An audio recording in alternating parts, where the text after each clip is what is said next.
மீறல் அப்படின்னு வந்துடுறாங்க. ஆக காவலர்களுக்கும் இது பிரச்சனையா இருக்கிறது. எங்க கட் பண்ணோம், எங்க இந்த போதைப் பொருள் விற்பனைக்கு உற்பத்தி ஆகுதோ, எங்கிருந்து கிளம்பி வருதோ அந்த இடத்துல போய் தலைமை அரசு கை வைக்கணும். அதை விட்டுவிட்டு பஜாருக்கு வந்த பிறகு அது எதையுமே செய்ய முடியாமல் திக்கற்ற நிலையில் இருக்கிற சூழ்நிலையில் தான் காவல்துறை இருக்காங்க.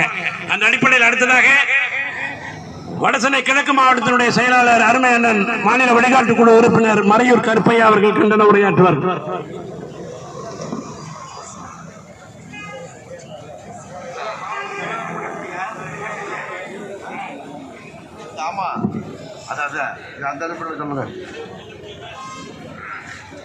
இந்த சிறப்பு வாய்ந்த ஆர்ப்பாட்டத்திற்கு வருகை தந்திருக்கின்ற மாநில மாவட்ட நிர்வாகிகள் அனைவருக்கும் என் சிறந்தாழ்ந்த ஒரு வணக்கத்தை தெரிவித்துக் கொண்டு, இந்த சிறப்பு வாய்ந்த ஆலோசனை இந்த ஆர்ப்பாட்ட கூட்டத்திற்கு தலைமையேற்றிருக்கிற நம்முடைய மாநில தலைவர் அவர்கள் உள்ளிட்ட பேரவையில் மூத்த நிர்வாகிகள் அனைவருக்கும் வணக்கத்தை தெரிவித்து, இந்த ஆர்ப்பாட்டம் சிறப்பிக்க வந்திருக்கின்ற உங்கள் அனைவருக்கும், உங்கள் பக்கத்தில் இருக்கின்ற அருகாமையில் இருக்கின்ற மாமா திரைமாணிக்கம் சொன்னது போல், ஒற்றுமை காத்தால் நம்மளை அரசு திரும்பி பார்க்கும், நம்முடைய உரிமையை மீட்க முடியும்.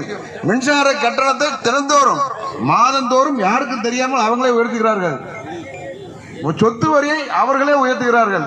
இப்படி உயர்த்தும் போது சிறு வணிகர்கள் பாதிக்கப்படும் இந்த சூழ்நிலையில் நாம் அனைவரும் ஒற்றுமை காக்க வேண்டும். ஒற்றுமையோடு செயல்பட்டால் நம்முடைய உரிமையை மீட்கலாம் என்பதை தெரிவித்து வாய்ப்புக்கு நன்றி கூறி விடைபெறுகின்றேன். வடசென்னை கிழக்கு மாவட்ட செயலாளரும் மாநில வழிகாட்டுக்குழு உறுப்பினருமான அருமை அண்ணன் எண்ணிய தங்கதுரை அவர்கள் கண்டன உரையாற்றுவார்.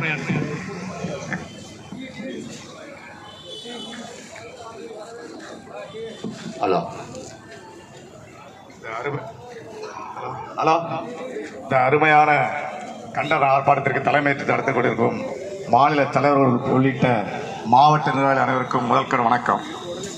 இந்த ஆர்ப்பாட்டத்தின் நோக்கம் இரண்டு. ஒன்று, மத்திய அரசை கண்டித்தும், இரண்டாவது மாநில அரசை கண்டித்தும். இந்த இரண்டுக்கு என்னென்ன வகைகளில் நம்மளை இந்த மனிதர்களை துன்பப்படுத்துகிறார்கள் என்பதை லிஸ்ட் எடுத்தோம்னா 25க்கு மேற்பட்ட குற்றங்கள் நம் புரிவதாக வடிவர்களை அவர்கள் அடையாளம் காட்டுகிறார்கள்.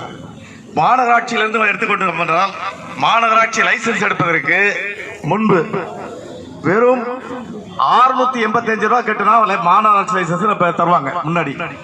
இப்போ 3000லிருந்து 30,000 கூட்டியிருக்காங்க. இதுக்கு எந்த வரைமுறையும் இல்லை. ஒரு 25 ஆண்டுகளுக்கு முன்னாடி இந்த லைசன்ஸ் எடுக்க